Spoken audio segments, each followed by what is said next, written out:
السلام علیکم ورحمۃ اللہ وبرکاتہ۔ الحمد للہ رب العالمین والصلاة والسلام علی رسولہ الکریم، اما بعد۔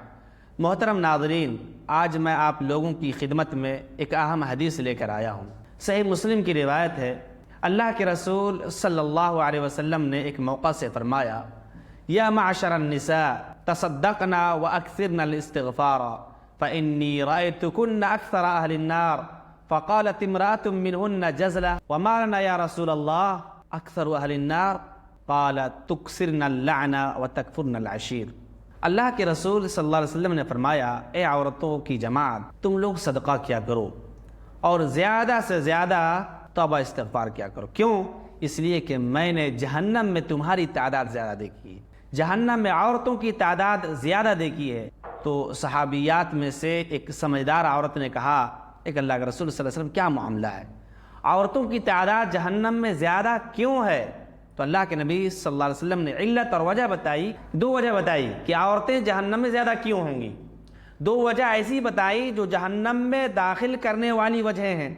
ایک چیز بتائی کہ زبان کا بے جا استعمال عورتیں کرتی ہیں، اور لعن و ملامت برا بھلا اپنی زبان سے زیادہ کرتی ہیں، یہ ایک سبب ہے جہنم میں زیادہ عورتوں کے ہونے کی۔ دوسری وجہ اللہ کے نبی صلی اللہ علیہ وسلم نے یہ بتائی کہ تم عورتیں شوہروں کو اور شوہروں کی نافرمانی کرتی ہیں، شوہروں کی شکر گزاری کے بجائے شوہروں کی نافرمانی۔ یہ اللہ رب العالمین کیا اتنا بڑا گناہ ہے کہ جہنم میں جانے کی وجہ اور سبب ہے یہ۔ تو اللہ کے نبی صلی اللہ علیہ وسلم نے دو چیزوں کا حکم دیا کہ جہنم میں تمہاری تعداد زیادہ ہے، اللہ تعالیٰ کی ناراضگی دور کرو، گناہوں سے توبہ کرو، استغفار کرو، اپنے حال کی اصلاح فرماؤ، اور دو اہم چیز کی طرف رہنمائی فرمائی۔ کیا فرمایا؟ تصدقنا، تم عورتیں کیا کرو؟ خوب صدقہ کیا کرو، اور اپنے گناہوں سے معافی مانگا کرو، توبہ استغفار کیا کرو اور صدقہ کیا کرو۔ تو اے عورتوں کی جماعت، آپ صدقہ کیجیے، جو شوہر کی طرف سے مال خرچ کے لیے آپ کو ملتا ہے اس میں سے آپ خرچ کیجیے، اللہ کے راستے میں دیجیے۔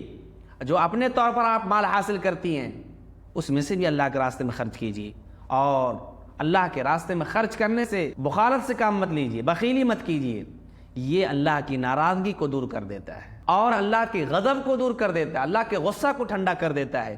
اس لیے عورتوں کو خاص طور سے اللہ کے نبی صلی اللہ علیہ وسلم نے دو چیز کی تعلیم دی، ایک زیادہ صدقہ کرے، اور دوسری چیز کی تعلیم یہ تھی کہ توبہ استغفار کرے۔ اللہ تبارک و تعالیٰ سے دعا ہے کہ ہماری ماں اور بہنوں کو زیادہ سے زیادہ صدقہ کرنے کی اللہ تعالیٰ توفیق دے، اور گناہوں سے توبہ اور استغفار کرنے کی توفیق دے۔ آمین۔ والسلام علیکم ورحمۃ اللہ وبرکاتہ۔